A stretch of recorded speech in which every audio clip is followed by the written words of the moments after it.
Hi, welcome to Sports Nothing But Sports for Monday, February 10th, 2020, brought to you by the great people at Today's Dentistry. Dr. Mike O'Neill, the best there ever was. I'm telling you, as a dentist, he is absolutely the best. You got to call him, make an appointment. Do it now. 317-849-2933. I've been a patient for 26 years. I know what the hell I'm talking about. Call Dr. Mike O'Neill and make an appointment. 317-849-2933. I want to talk about Indiana University basketball. It's been top of mind over the last few days. A terrible loss at Assembly Hall to Purdue. In the middle of that, Bob Knight returned to Assembly Hall with a bunch of his former players. Today on the radio at noon, Dan Dakich was talking about Bob Knight's return, what it meant to him, which was really virtually nothing. But I think it was a really interesting radio show, in particular the interview with Uwe Blop, who played center for Indiana during the early and mid-'80s, and how they described their feelings and how they compared their feelings and how they remembered Bob Knight back in the 80s. For Dan, he was there for 16 years. And for people being critical of Dan and his perspective on Bob Knight, look, he spent 16 years with Bob Knight. If there is anybody in the world who has earned a unique perspective on Bob Knight and Indiana basketball, it's Dan Dakich. Okay, so stop crapping on Dan. If he doesn't want to deal with Bob Knight, that's what he wants to do, and he's earned the right to do it or not to do it or whatever the hell he wants to do. He and Uwe talking to each other about what has been a degradation of the importance of the Indiana basketball product over the years.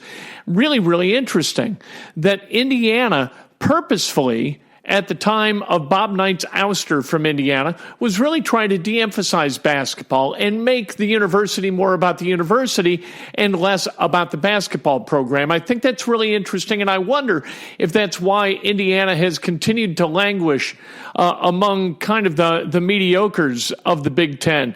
And this will be, unless they get their ass in gear like right the hell now, this is going to be year 4 in a row that Indiana hadn't been to the NCAA tournament. If they wanted Indiana to be irrelevant from a basketball perspective and very relevant, I guess, in comparison as a university, because how could they not be? I guess mission accomplished. So can we go back to being what it was? Can we find a way to get Indiana back to being relevant? What Dan said in his open is absolutely appropriate and true, that you got to hold guys accountable. If you put on a shit show like they did the other day at Assembly Hall when Purdue visited, if you play that kind of basketball, if you play the kind of basketball that they did when they were on the road recently for a couple of games, you know what? Somebody's got to be held accountable.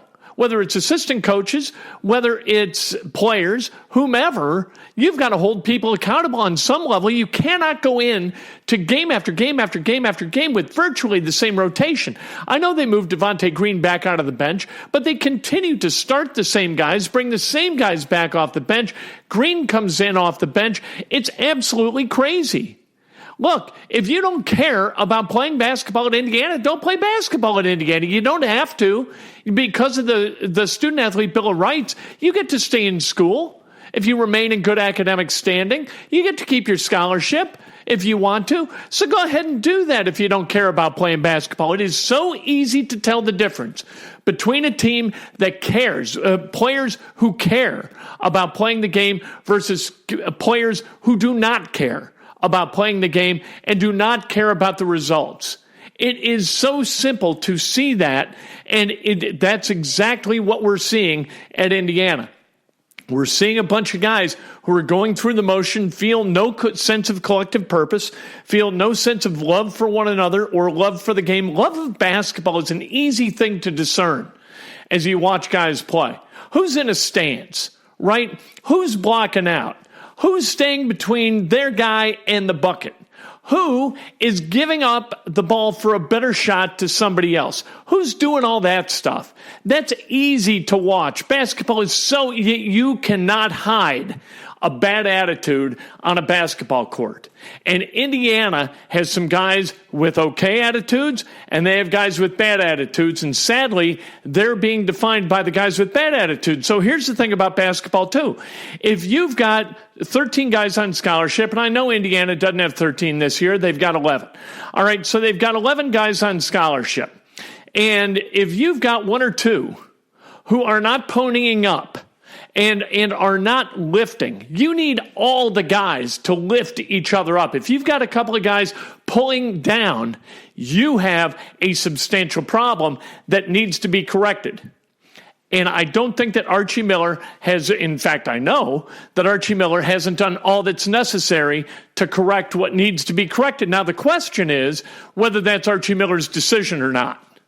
Is that Archie? Is that the Student-Athlete Bill of Rights? Is that Fred Glass, as the athletic director, saying, hey, listen, you're going to have to do it with the guys you got. We're not running people out. We are not doing that, all right? Maybe it's that. Maybe casting all the blame on Archie Miller is unfair to Archie Miller. I don't know. We never get to know what the hell's going on in Indiana, at Indiana University basketball, and I think that's a problem too. That Indiana's got this bunker mentality where nobody gets to spend time one-on-one with anybody. You go up to Michigan State, and after games, you get to go in the locker room and talk to the players, right? You go up like this afternoon. Purdue had a media availability. You go up there, you can talk to Matt Painter one-on-one. You can have a conversation with him. You can have conversations with the players. You go to Butler, to one of their media availabilities, and I'm there all the time. You can have an online or offline conversation with anybody without being monitored by anybody. They trust the media. And the players understand their role, and they have been, I don't think coached is even the right word, but they know how to behave with the media, but it doesn't seem like they've been coached. They don't give pre-programmed answers. Ever. LaVale Jordan is a real dude. You can talk to LaVale Jordan and have a conversation and find out what the hell he's doing. He goes on the radio. Matt Painter goes on the radio. Fran McCaffrey, for God's sake, came on the radio in Indianapolis. You hear more from Big Ten coaches outside this state on the radio than you do inside this state, at least among the Big Ten schools. You almost never hear Archie Miller on the radio. Why? Why is that? Is that Indiana trying to hide something? Is that Archie Miller trying to hide something? Is that Archie Miller just being indifferent to the media? Is that Archie Miller being somebody who doesn't want to put himself in a position where he feels like he has to share stuff in the media? Hell, I don't know. But Indiana's behavior with the media is entirely unique in my experience. I think it's bad mojo. I don't think it's good for the kids. I don't think it's good for the program. I don't think it's good for Archie Miller. In the absence of a narrative being advanced from Bloomington, what you're going to have is a narrative being advanced from others, right? So you've got people. Some of them know a whole lot about basketball. Some of them don't know anything about basketball, but they've all got an opinion, and it's very hard to argue with any of them because we don't get anything out of Bloomington that would contradict it. That's just silly, and I think it's weak, and I think it reflects an insecurity. I don't like it. With football, Indiana football, so I don't think it's an athletic director type thing or an athletic department thing. When I would go down and cover Indiana football, I got to talk to Tom Allen all I wanted. I got to talk to Kevin Wilson all I wanted. I did an hour with Kevin Wilson once, split it up into 5 12-minute segments, played it for a week. He was fantastic, very forthcoming in terms of how he wanted to lead Indiana football players. Absolutely forthcoming, very transparent, really good stuff. I don't know why Indiana basketball doesn't do it. I think it's ridiculous. And I think that not holding players accountable for the level of basketball that's being played at Indiana and has been played at Indiana for now the 4th year in a row, I think it's absolutely patently absurd. I don't understand it. And I think that people in this state deserve answers. As we hear from the Pacers all the time, we grow basketball here. On Saturday night, the Pacers honored Bob Knight and Gene Cady. A lot of people came out, huge ovations for the coaches, and it was wonderful. Basketball means a hell of a lot in the state of Indiana, and that the state university is not willing to participate in talking about their program, I think it's a problem. And I think that when we watch that team play, Like, we're going to watch them on Thursday night at Simon Scott Assembly Hall, and we're going to say, okay, you know what? Who are these guys going to be tonight? We know what they were against Purdue. We know what they've been in the road games that they've played and some of the home games. Some good effort. You know what? The game against Florida State, the game against Michigan State, good, right? But a few games, really, really bad. No effort, no execution, and they look like it. And they lose, and it's not even competitive. That can't be allowed to stand. So who's going to be punished? Who's going to be disciplined for this? And for this reason, I kind of hope for a kind of a fresh start in the athletic department position. I think Fred Glass has been a terrific athletic director. I got to be honest. I think what he's done with football, what he's done with facilities, what he's done with soccer and women's basketball, and the Student Bill of Rights, the Excellence Academy, all these things. Wonderful initiatives that Fred, championed, enacted, made a reality, and benefit student athletes at Indiana University. I think his legacy is secure forever. But I think that basketball, we need a different set of eyes on basketball. We need somebody to come in from the exterior and say, hey, you know what? Basketball is king around here. We have got to be the dominant program, not just in the state of Indiana, but in the Big Ten and in this Big Ten footprint. When people think of this footprint, they got to think of Indiana University. This is how we market ourselves. When freshmen come to IU, we want them to come to the gift shop and get a pair of candy stripes. That's what we want to have happen. We want basketball to be to Indiana what football is to Alabama. That's what we want. I think it'd be great to have an athletic director who sees the university and the position of athletic director at IU through that prism. I think that'd be a really good thing. And who better at that than Chris Reynolds? I think Reynolds would be he's crazy smart. He's worked in the athletic department. He played basketball at a high level. I think it makes all kinds of sense. I'd love to see that happen. I think we're going to be able to see with Indiana University exactly what their priorities are by who gets that job as athletic director. I think it's going to be fascinating.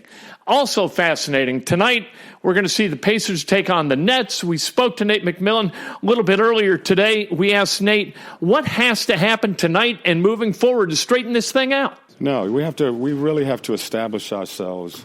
It's almost like starting over, with Victor being in that starting lineup for the first time, playing with Warren and Malcolm and all of those guys.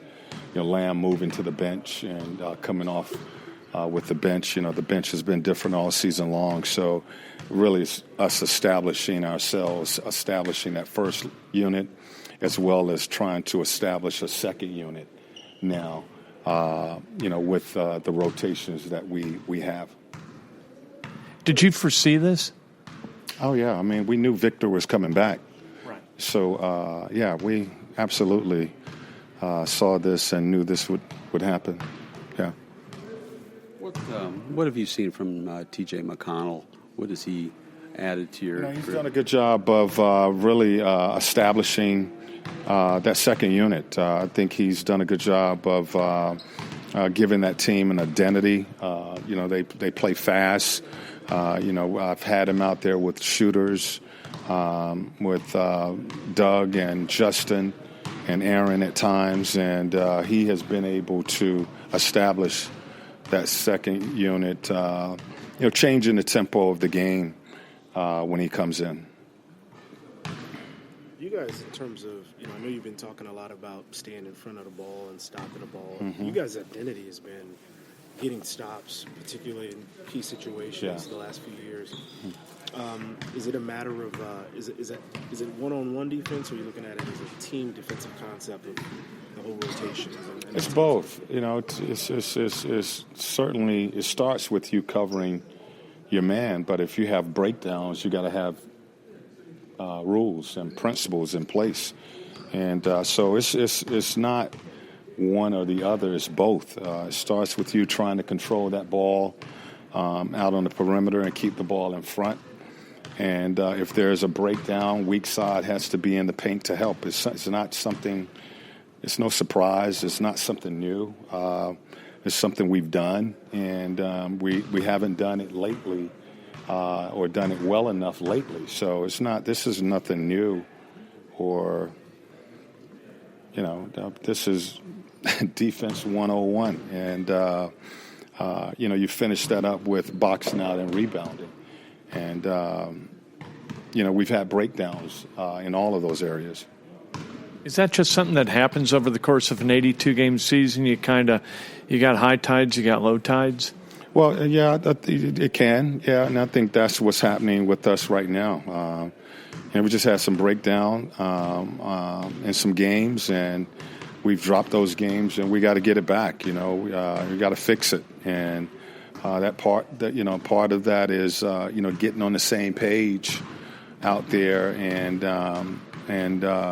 establishing yourselves, as we've done. We've done that this season.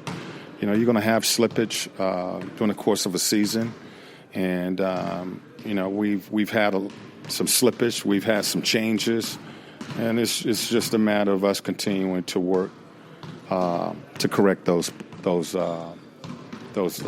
mistakes. And I saw you use Edmund last game. I guess you're trying to get some length and some speed in defense. Does he still factor into this rotation? Everybody factors. If you put on a uniform, you factor into the rotation. Everybody has to have themselves ready to go. What have you seen from Brooklyn recently? It's another team that's playing fast. They play fast. They get up and down the floor. It's another attack and kick team that's going to challenge your defense to keep them in front. They play fast. Defensively, they mix in some zone. They switch a lot. So again, it's pretty much what we've seen in the last couple games. Fast team, small ball, shoot a lot of threes, can put up points, and they try to establish that tempo. Again, that's Pacers Nets tonight, 7 o'clock, Fox Sports Indiana. Hey, Pacers are favored by like 6 points over the Nets. Pacers have lost 5 in a row. I don't know. At some point, obviously, they're going to break that streak.